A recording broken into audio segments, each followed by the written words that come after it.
Assalamualaikum warahmatullahi wabarakatuh. Lanjut lagi di alur cerita buku harian seorang istri untuk episode malam ini 9 Juli 2022 hanya di SCTP 1 untuk semua.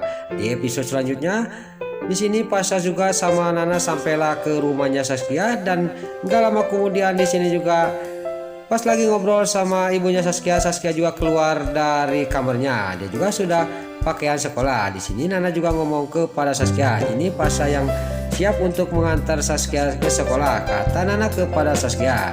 Di sini Saskia juga tersenyum, dia juga sudah siap. Gak lama kemudian datanglah Amira. Amira sangat kaget karena ada Pasha di sana. Dia juga ngomong kepada Pasha, kenapa Pasha ada di sini, kata Amira. Singkat cerita di sini juga Pasha juga sama Amira juga dia membawa Saskia ke mobilnya Pasha dan langsung dimasukkan ke mobilnya Pasha untuk diantarkan ke sekolah. Lalu pas di tengah perjalanan di sini juga pas di perapatan Saskia juga dia ngomong kepada Pasha, tunggu dulu Mas Pasha, berhenti dulu, kata Saskia. Ada apa?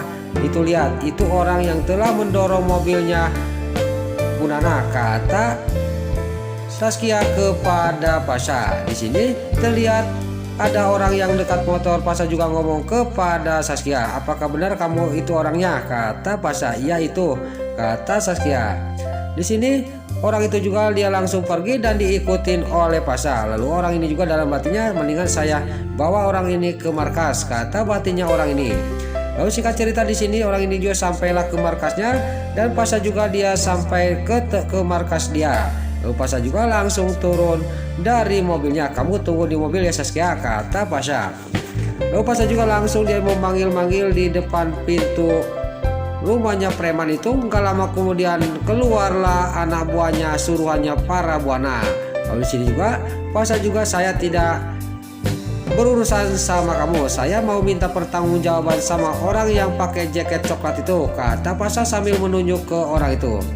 Lalu orang ini juga dia ngomong kepada Pasha, kalau kamu mau urusan sama saya kamu hadapin dulu teman saya, kata orang ini kepada Pasha. Singkat cerita di sini terjadilah perkelahian. Pasha dikeroyok oleh rombongan anak buahnya si para buana. Orang ini juga dia tidak kuat melawan Pasha dan Pasha juga dia teringat kepada Saskia yang ada di mobil. Dia juga langsung lari dari tempat itu dan menuju ke mobil dan langsung dia juga masuk. Pas masuk di sini Saskia juga ngomong kepada Pasha, kenapa Pasha itu kok babak belur? Kak Pasha luka, kata Saskia. Di sini juga singkat cerita dia juga pergi dari tempat itu. Lalu di sisi lain si para buana yang ada di mobil di perjalanan dia juga menerima telepon dari anak buahnya yang waktu suruh mencelakai Nana. Lalu dia juga menceritakan semuanya bahwa markas dia sudah ketahuan sama orang yang ketabrak sama mobilnya Nana. Di sini juga sudah menceritakan semua. Terlihat orang ini juga dia langsung mengasihkan fotonya Pasha dan para buana juga pas dia melihat fotonya Pasha dia sangat kaget. Lalu dia dalam batinnya dia ngomong, kalau Pasha sudah tahu nanti terbongkar semua, saya harus melakukan sesuatu, kata para buana.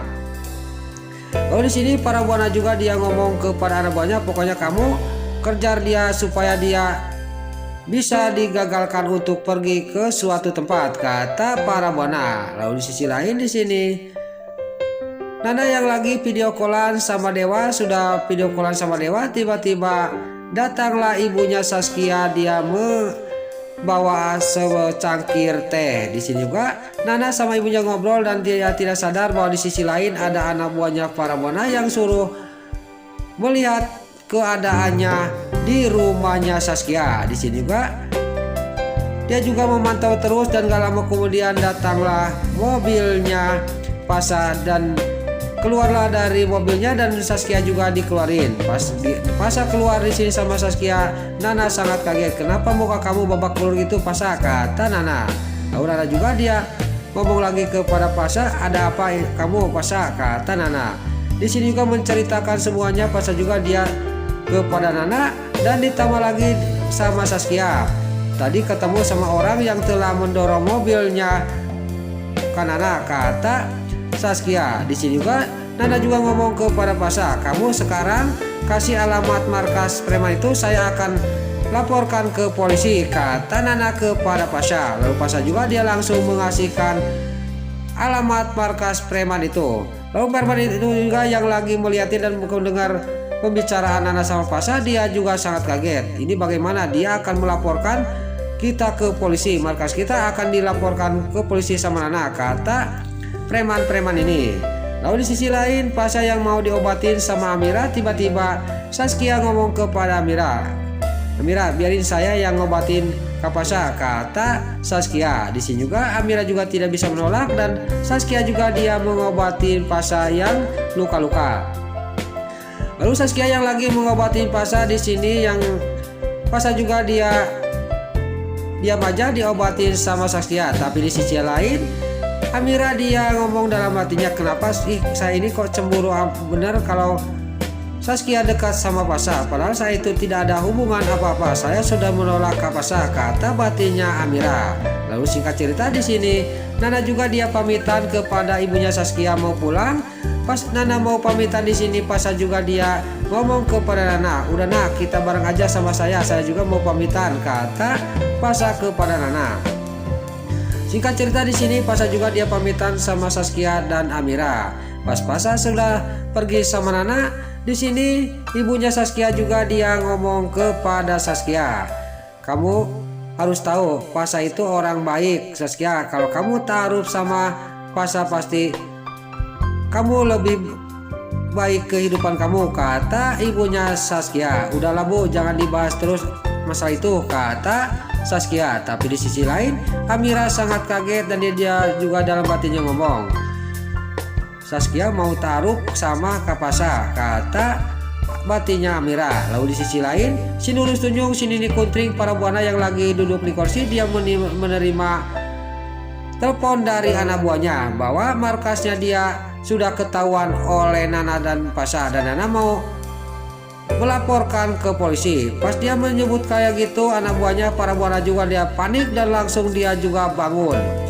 Dia juga langsung menelepon dan ngomong kepada anak buahnya, "Pokoknya kamu harus lakukan apapun supaya dia gagal, jangan sampai ke kantor polisi. Tapi kamu harus memakai topeng supaya tidak ketahuan sama Pasha dan Nana," kata para buana.